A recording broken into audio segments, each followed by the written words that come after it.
India को वो कह रहे हैं कि इसको लीडर बनाना है, इंडिया के रास्ते में ना आइएगा आप।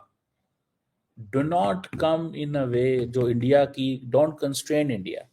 If this is being said to us that don't constrain India, इस ये को मजाक नहीं है। इट मीन्स कि whatever cooperation India and the United States have, for example Pakistan के अंदर ये भी असेसमेंट है that the last time Mike Pompeo spoke that India has a right to self defence, next day India ने पाकिस्तान पर हमला कर दिया। लेकिन जो बैरियर्स ब्रेक किए हैं इंडिया के external affairs minister doctor Jaishankar ने, वो तो कोई और ब्रेक कर ही नहीं सकता। पाकिस्तान के लिए यही मैसेज है कि India is a leader in South Asia और पूरी दुनिया में कि जिस तरीके से डॉक्टर जयशंकर अमेरिका की न्यू एडमिनिस्ट्रेशन की पर्सनालिटी से इंटरेक्ट करते हुए नजर आए हैं और जो जो मुलाकातें उन्होंने कर छोड़ी हैं और जैसे फर्स्ट रो में उनको जगह मिली, दैट इज फिनोमिनल, अनबिलीवेबल। कि भाई साहब गेट रेडी फॉर दिस। अगर ट्रम्प जो है ग्लोबल फाइनेंशियल इंस्टीट्यूशंस को चैलेंज कर देता है द वे डिड चैलेंज 500 जो $500 मिलियन देता था डब्ल्यूएचओ को, लेकिन वो उससे पीछे हट गया। आप इसको क्या मजाक समझते हैं? सो अगले दिन वर्ल्ड बैंक ने कहा कि they are going to spend $20 billion in Pakistan. So $20 billion in 10 years, man, that's a lot of money. जो डोनाल्ड ट्रम्प जो है $500 मिलियन वर्ल्ड उसको डब्ल्यूएचओ से वापस ले रहा है, वो Trump IMF, world bank, Asian development bank के वाले से क्या प्लानिंग कर रहा होगा? क्या प्लानिंग कर रहा होगा? इसको जस्ट अंडरस्टैंड करने की जरूरत है। एंड देन फिर आपको पता है he believes in this theory of naked transactionalism. Naked transactionalism means कि तुम मुझे ये दे रहे हो। अच्छा, अब फॉर एग्जांपल नेक्स्ट पॉइंट जो है कि for example the entire American system is going for reindustrialisation. Reindustrialisation, अच्छा, री इंडस्ट्रियलाइजेशन में हमें अमेरिकन 9, 8, 9, 10 अरब डॉलर की हमारी बायलैटरल ट्रेड है, बीच में कुछ 6, 7, 5, 6 अरब डॉलर की हमारी एक्सपोर्ट है, 2, 3 अरब का हमें सरप्लस है। ट्रम्प साहब जो है वो हमें इसमें भी पकड़ सकते हैं, वो कहते हैं यार ये तुम 3 अरब क्यों लेके जा रहे हो? मैं जस्ट एक, हालांकि छोटी सी चीज है, because but he is in this in री इंडस्ट्रियलाइजेशन। जो री इंडस्ट्रियलाइजेशन टेक्निकली, ये जो री इंडस्ट्रियलाइजेशन है, this is going to be in tech world, IT, artificial intelligence, quantum computing, in in in domains में है ये सारी की सारी। छोटी छोटी चीजों में नहीं होगी, सारी बात है, लेकिन even then we don't know कि which industry gets favourite of Trump, और वो किस इंडस्ट्री को, और हाँ जो कॉटन, सर्जिकल, स्पोर्ट्स चीजें बेचते हैं उनकी क्या पोजीशन रह जाती है। सो ये जो रीइंडस्ट्रियलाइजेशन इटसेल्फ इज, इंडिया को वो कह रहे हैं कि इसको लीडर बनाना है, इंडिया के रास्ते में ना आइएगा आप। डू नॉट कम इन अ वे जो इंडिया की, डोंट कंस्ट्रेन इंडिया।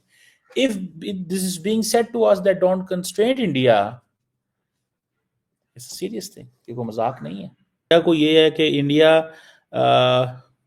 देखिए ट्रम्प ये करेगा कि ट्रम्प बेसिकली चाइना के साथ अपने कॉन्फ्लिक्ट को डाउन प्ले करेगा। The more he down plays it the better it is, because उसे वो, अगर वो डाउन प्ले करता है तो क्वाड की कितनी रेलिवेंस रह जाएगी, ये क्वेश्चन है। या फिर क्वाड एक फोरम या ग्रुप के तौर पर रहेगा, लेकिन he will not give more, he will not strengthen it, वो इसको उस तरह स्ट्रेंथन नहीं करेगा। जापान, ऑस्ट्रेलिया, ये सारे के सारे जो हैं ये मुश्किल में चले जाएंगे। Is India going to be a leader in South Asia? Shall Pakistan follow this? Because India के, अमेरिका के बारे में ये कहा जाता है कि America has an India policy in this region, America does not have a South Asia policy. ये एक मेरी असेसमेंट थी कि उनकी इंडिया पॉलिसी तो है पर उनके पास साउथ एशिया पॉलिसी कोई नहीं है। ठीक है, सो मार्को रूबियो को तो उन्होंने फर्स्ट डे पे मिल लिया, अब मार्को रूबियो ने कुछ जेस्चर्स भी उनको दे दिए। मैं जाती तौर पे इस चीज का ख्वाहा हूं, मैं ख्याल करता हूं दैट इंडिया जो है, पाकिस्तान जो है उसको थोड़े से प्रीएम्प्टिव मेजर्स लेने चाहिए या प्रीएम्प्टिव मूव लेनी चाहिए, प्रीएम्प्टिव मूव होनी चाहिए पाकिस्तान की। और वो जो प्रीएम्प्टिव मूव है वो यही है कि भाई how to how to build things, चीजों को बिल्ड कैसे करना है।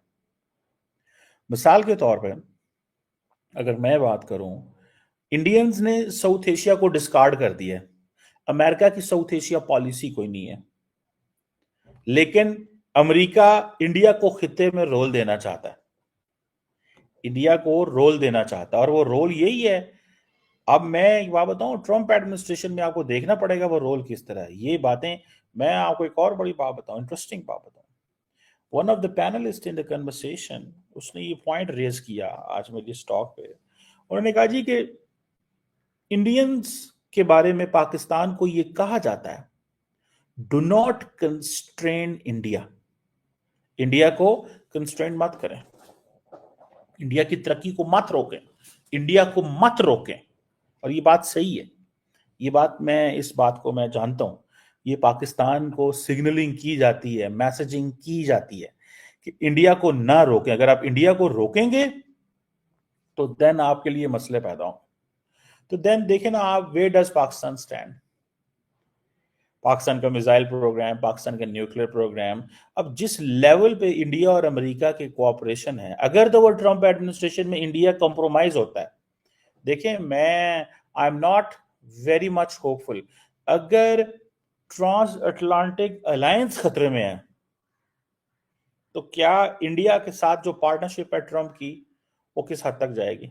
गो कि ट्रम्प जो था पिछली दफा, तो उसने इंडिया के साथ अच्छे ताल्लुक रखे, इस सेंस में कि भाई उन्होंने सपोर्ट करनी थी, उन्होंने इंगेज करना था, वोट लेके देने थे, हाउडी मोडी हो रहा था, ट्रम्प को इंडिया बुलाया, वहां पे वोटर शोटर दिलाए।